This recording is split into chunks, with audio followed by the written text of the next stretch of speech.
All right, welcome. Today we're diving deep into a book that is, well, basically a legend. It's been credited with creating countless millionaires and has been shaping personal achievement for nearly a century. We are talking about Napoleon Hill's masterpiece, Think and Grow Rich. Let's unpack the secrets that have made this book an absolute timeless classic. So, right off the bat, the book hits you with a massive question, and I want you to ask yourself this right now. What do you really want most? Because according to Hill, getting crystal clear on that, I mean laser focused, is the very first step toward actually getting it. You know, this whole philosophy, it didn't just appear out of thin air. It all started with a challenge from one of the wealthiest men in history, the industrialist Andrew Carnegie.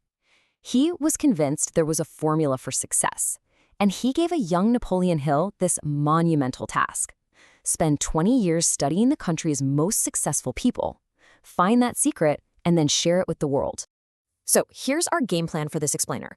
We're going to follow Hill's journey. First, we'll look at the secret itself. Then we'll dive into the real starting point for any achievement.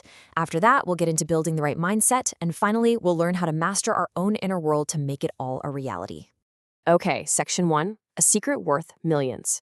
We're starting right where it all began, with that incredible challenge that launched an entire philosophy of success.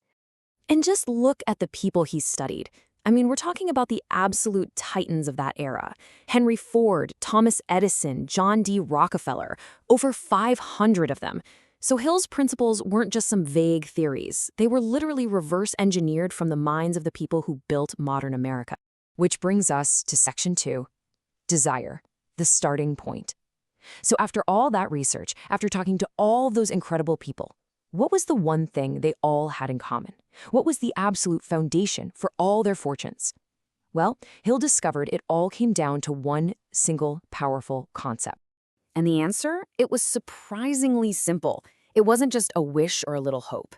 Hill found that every single one of these successful people had a white-hot, all-consuming, burning desire for their goal. It's a desire so intense that you fixate on it, you visualize it, you create a concrete plan to get it. It wasn't a casual want. It was a complete and total obsession. Now, to really drive home the power of that desire and, what happens when you don't have it, Hill tells this incredible story about a guy named R.U. Darby who went out west to strike it rich during the gold rush. So he and his uncle, they find this really promising vein of gold, and they start digging. And at first, it's amazing. The returns are huge. They were so close to clearing all their debts and hitting the jackpot. But then, it happened. The vein of gold just disappeared. Gone. They drilled and they drilled, but they couldn't find anything. Their hope just fizzled out and turned into desperation. Their desire faded. And so, they gave up. They just quit. They sold all their machinery to a local junk man for a couple $100 and went home totally defeated. But here's the twist in the story. The junk man they sold everything to, he was curious. He brought in a mining engineer who realized pretty quickly that the Darbys knew nothing about fault lines. The engineer predicted that the gold vein would show up again just 3 feet from where they had stopped digging. And you know what? He was right. That junk man pulled millions from that very same mine. Darby eventually paid back every single dollar he'd borrowed, but he carried that lesson with him for the rest of his life. He learned that temporary defeat is not the same as permanent failure. His desire just wasn't strong enough to push him past that one single obstacle, and man, did it cost him a fortune. He swore he would never, ever make that mistake again. All right, on to section 3. A burning desire is the fuel, right? But you still need an engine to actually turn that desire into reality. Hill identified a few key mental tools you need to do just that. Let's look at another story. This one starts with some really humble stuff. An old kettle, a wooden paddle, and a little slip of paper with a secret formula on it. This was the birth of the Coca-Cola empire. So there was this young drug clerk, Asa Candler, and he saw potential where the doctor who actually created the formula saw nothing. He scraped together his entire life savings, we're talking $500, and he bought the rights to that simple idea. So what was the secret ingredient that Candler added that the original doctor missed? It was imagination. He didn't just see a simple soda fountain drink for the local neighborhood. No, he imagined a global brand that would quench the world's thirst. He saw an entire empire, all born from that one idea. That is the power of a finely tuned imagination.